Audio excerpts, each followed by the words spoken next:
Good evening, my dear students. Myself Soumya Hegde. This is Sankalp Learning Solution.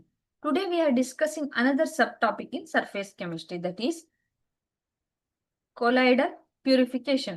So colloids anna henge purify ಮಾಡೋದು ಅಂತ ನೋಡೋಣ.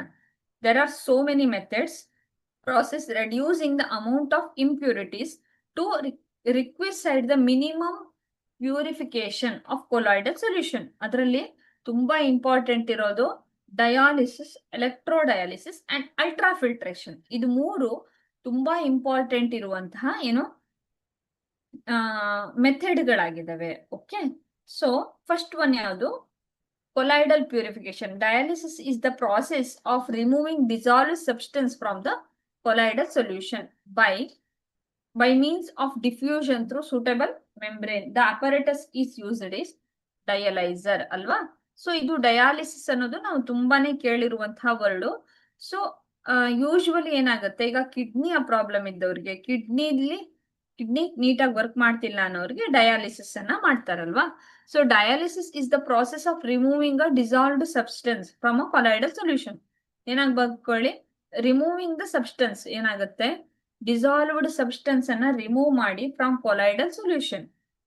ಏನಾಗುತ್ತೆ, ಯಾವ್ದು impurity ಬೇಡವೋ, ಯಾವ್ದು ಕೊಲೈಡ್ಸ್ ಅಲ್ವೋ ಅದನ್ನೆಲ್ಲ ತೆಗೆದು ಉಳಿದಿದ್ದನ್ನ ಏನ್ ಮಾಡುತ್ತೆ ಹೇಳಿ, the apparatus used for this purpose ಏನಾಗುತ್ತೆ, ಡಯಾಲೈಸರ್ ಅಂತ ಕರಿತೀವಿ ನಾವು. ಹೆಂಗೆ ವರ್ಕ್ ಆಗುತ್ತೆ ಅಂತ ನೋಡೋಣ.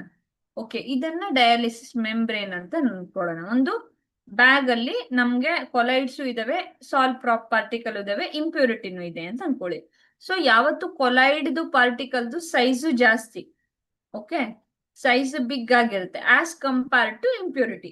ಸೊ ಯಾವಾಗ ವಾಟರ್ ಮಾಲಿಕ್ಯೂಲ್ಗಳು ಹಿಂಗೆ ಬರ್ತಾ ಇರುತ್ತೋ, ಸೊ ವಾಟರ್ ಮಾಲಿಕ್ಯೂಲ್ ಬರ್ತಾ ಇದ್ದಾಗ, ಸೊ ಪಾರ್ಟಿಕಲ್ ಅದ್ರ ಥ್ರೂ ಆ ಡಯಾಲಿಸಿಸ್ ಮೆಂಬ್ರೇನ್ ಥ್ರೂ ಪಾಸ್ ಆದಾಗ ಕೊಲೈಡ್ಸ್ ಏನಿದೆಯಲ್ಲ ಅವು ಹಂಗೆ ಉಳ್ಕೊಳ್ಳುತ್ತೆ. ಇಂಪ್ಯೂರಿಟೀಸ್ ಎಲ್ಲ ವಾಟರ್ ಮೂಲಕ ಏನಾಗ್ತವೆ, ಕ್ರಿಸ್ಟಲಾಯ್ಡ್ಸ್ ಎಲ್ಲ ಹೊರಗಡೆ ಹೋಗುತ್ತೆ. ಓಕೆ, ಸೊ ಈ ಪ್ರಾಸೆಸ್ ಇದೆಯಲ್ಲ, this is very very slow process. ಅಂದ್ರೆ ವಾಟರ್ನ ಹಾಕ್ಬೇಕು, ಆ ಪಾರ್ಟಿಕಲ್ ಎಲ್ಲ ಹೋಗ್ಬೇಕು, because they are less than 1 nanometre. ತುಂಬಾ ಸಣ್ಣ ಪಾರ್ಟಿಕಲ್ ಆಗಿರ್ತವೆ.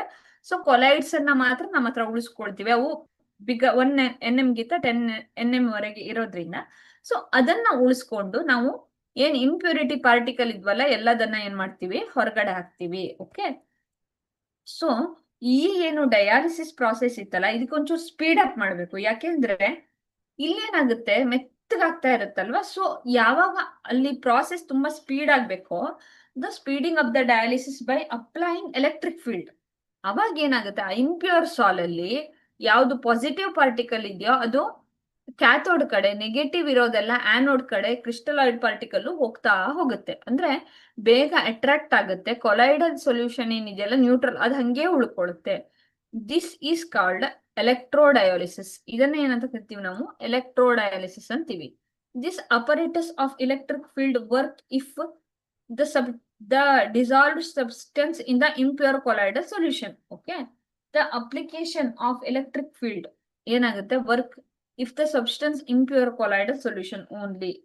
and electrolyte, ಒಂದು ಎಲೆಕ್ಟ್ರೋಲೈಟ್ ಅನ್ನ ಹಾಕ್ಲೇಬೇಕು ಇಲ್ಲೂ ಕೂಡ. ಯಾಕೆಂದ್ರೆ ನಮ್ಗೆ ಒಂದು ಪಾರ್ಟಿಕಲ್ ಮೂವ್ ಆಗ್ಬೇಕು ಅಂದ್ರೆ ನಾವು ಎಲೆಕ್ಟ್ರೋಲೈಟ್ ಅನ್ನ ಹಾಕ್ಲೇಬೇಕಾಗುತ್ತೆ. This application of electric field work only if the dissolved substance in the impure colloidal solution is an electrolyte. ಅಂದ್ರೆ ಪಾಸಿಟಿವ್ ಅಥವಾ ನೆಗೆಟಿವ್ ಚಾರ್ಜ್ ಇರುವಂತಹ ಒಂದು ಇಲೆಕ್ಟ್ರೋಲೈಟ್ ಆದ್ರೆ ಮಾತ್ರ ಏನಾಗುತ್ತೆ, ದಿಸ್ ಅಪ್ಲಿಕೇಶನ್ ವರ್ಕ್ ಆಗುತ್ತೆ. Thank you.